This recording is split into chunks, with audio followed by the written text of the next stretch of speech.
and it's time for a new video. And today is not about wheelies. You're not gonna do burnouts. Why? But why? Not the twisties, nothing special. Not even twisties? No. Today is about something different. It's about practical bikes. It's about the best commuters.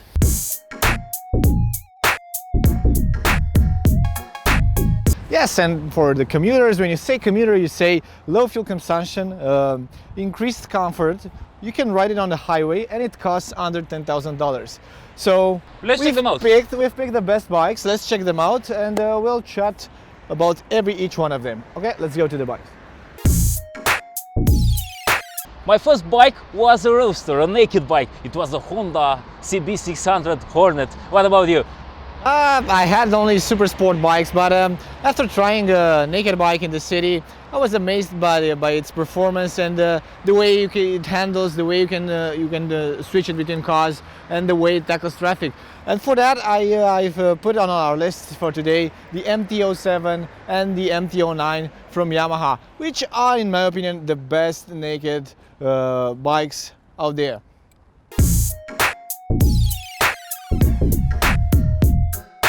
Let's start with the small one, the MT-07, which is one of my favorite because it's very flexible, it's very agile. This twin-cylinder engine has a lot to say. The whole package is very good for even highway use. For city use, it's impeccable. I like it because it feels very lightweight, it's nimble, and as I said before, it's agile. I could have chosen the Kawasaki, the main rival for this one, the Z650, but in my opinion, this one is a lot better, and it's a better looking bike for this year, for 2019. But what about the MT-09? Yamaha hit the nail with the MT series, and this one was the first one to appear on the market. It's the MT-09 inline 3-cylinder. It's great. It wheelies like insane, and you know it. Oh my god, it's a light bike, it's very easy to maneuver it. This one is a hooligan bike, so you should be careful while riding in the city because you can wheelie, you can slide the rear, you can do a lot of stupid stuff with that one. It's very powerful and it's very flickable, it has a motored look, and also the position, it's a bit sportier but very comfortable. So this one is more than a commuter, but you can also do commuting with it. It's, let's say, a performance commuter. And this one is not the only choice in the segment. It also has a great rival, which is the Triumph Street Triple. You know it? Yeah, I've tried it last year. A very good bike, but this one, it's a lot more maneuverable in the city and also a bit more comfortable for everyday use. So I'd say that the MT-09 will go for me.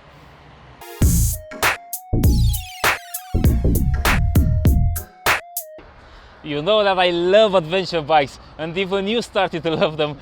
I don't know if you love them, but at least you like adventure bikes after traveling. After knowing you, yes. I had to do it. I had to get my love around adventure bikes. And I think that these ones over here, the small capacity and mid-capacity adventure bikes, are perfect for commuting and for city riding. And you know why? Because you have this upright riding position. You can see over the cars in the traffic. You have some kind of wind protection, and there's also the big wheels and the long travel suspension that will get you any bumps will feel a lot more comfortable, and you can get over sidewalks and everything. So this is ideal for city use. You can build your own path inside the city. Okay, this one over here is the G310GS, the smallest GS in the history. It's a single cylinder. It has the same cylinder as the R Roadster. Actually, it's a good bike. You can do some adventure riding too.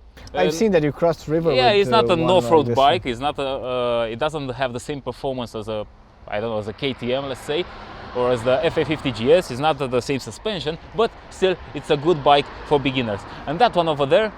This is a very versatile model from Honda, the CB500X, long travel suspension, 500cc twin-cylinder engine, 45 horsepower, relaxed riding position, very good wind protection. It has some adventurous features on it, but it's a very cool looking package, and I must say this is a very good Yeah, this bike is in a the very Honda good lineup. bike, and this is the new version which comes with a 19 inches front wheel with a larger suspension and with a wider handlebar.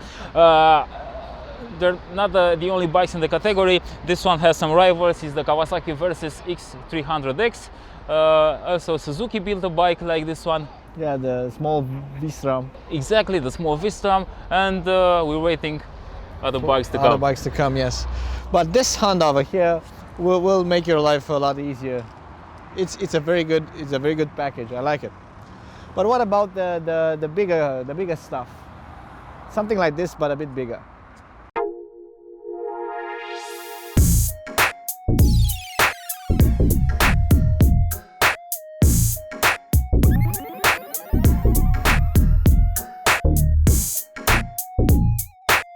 Now this is what I call a commuter bike.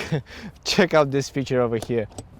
Huh? That's great. Instead of the fuel tank, you got the storage space. You can put your full face helmet over there. Yeah, it will fit inside here, and I have my gas tank underneath me, so it's in the back over here. Yeah, that's a cool bike, and I think it's not the only feature. It has a lot of cool features like traction control, a handbrake over here, and guess what? It has a DCT gearbox, so this means it's like a scooter. You just rev it up and everything happens. You can switch between riding modes. You have drive, sport, and you can switch it to neutral. It's like an automatic car. This is ideal for city use. Big wide handlebar. You can go very fast between cars. You can go almost in every tight space because it's very narrow, and it will eat like around 3 liters per 100 kilometers, so it's very cheap to ride. So this one also comes with a great fuel consumption, yeah? Impressive actually for me. It's almost like a 125cc scooter. How much do you think? 3 liters for 100 kilometers? Maximum in my test last year it had around 2.9 to 3.5 depending on how much I was revving it up, so just like a scooter. That's very cool, but check this out. This is just like the FA50GS, but it's the F750GS, which means... What's the difference? They have the same engine, you know? It's still A50. It's not a smaller engine, but this one develops less horsepower. But now we're talking about commuting. You don't need 95 horsepower. This one is enough, and it comes with a smaller front wheel, which is also great for handling. You don't need to go to Siberia with this one, but I went to Siberia with his brother with the FA50GS, and it was great. And also I know this one, I tested it at the International Media Launch, and it's a really cool bike. Having this small wheel and having a lower ground clearance, it's not so intimidating for beginners, you know, because just take a look. You don't have to be that tall, yeah? You're like it's an adventure 5 bike. foot. It's an adventure bike, and you can reach the ground. So I think this one over here, it's a great commuter too. And it has this nice dash, it has keyless ride, it has heated grips, it has so it's ABS, a more exclusive commuter that you have over there. It has traction control, and it has cruise control, which is very useful if you live outside the city and you're doing the highway stuff every day. Can you imagine if this bike would have had the cruise control? It would be perfect. It will be the absolute bike for commuting. Yeah, and you could have taken a nap while riding on the highway at 130 kilometers per hour. Maybe that's why they didn't put it. Hopefully this is a good reason for Honda not to fit it with a cruise control. You know what, I think we still have some options, and that should be a scooter. Really? Yeah, you should use it in the city. Actually, use it. Let's check them out.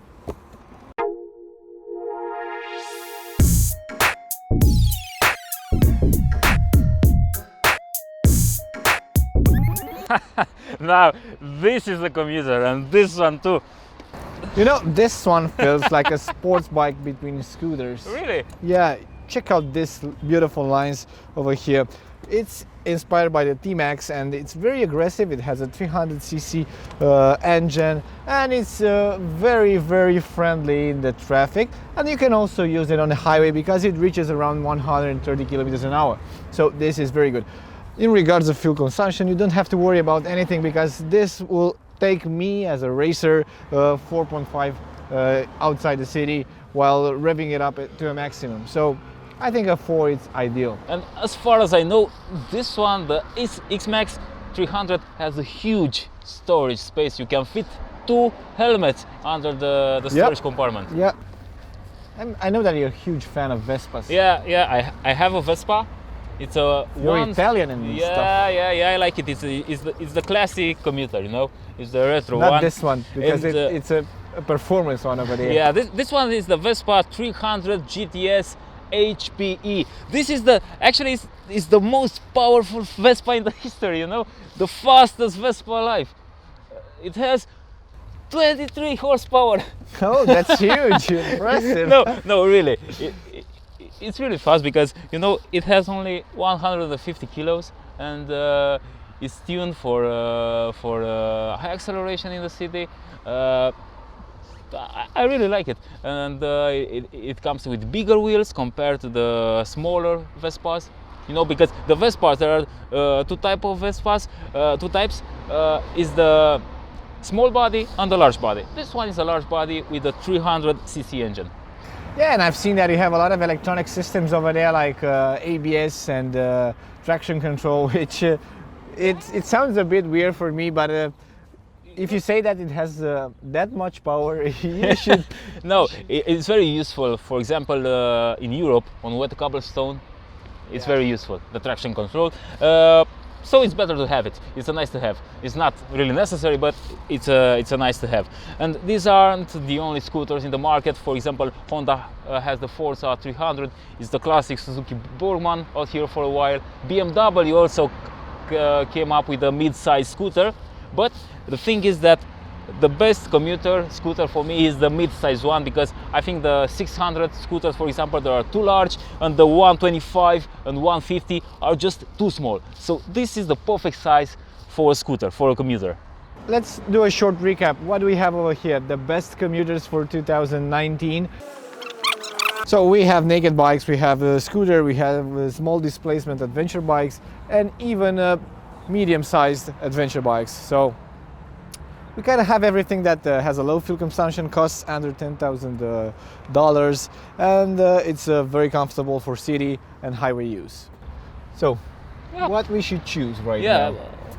I don't know, I think that every one of them is a good option. Also, they have some pretty tough rivals in the market that are good bikes. But what about the personal choices? Which one would you choose? I think I would choose 2. Am I allowed to choose 2? Okay. So I would choose a Vespa because it looks good, and I would like to use it in the city, because the city it's too crowded for any bike, in my opinion, right now. And I would choose an MT-07 because I would like to go in a Sunday trip a few kilometers away from the city. So these are my top choices right now. As for me, what do you think? I think you would take some adventurous bikes. Yeah, no, actually, the thing is that I have my big adventure bike at home. I'm satisfied with it, but it should stay in the garage while commuting. So you're cheating right now because you have 3 options. Yeah, no, among these bikes, I would choose, I think I would go for a scooter for city use.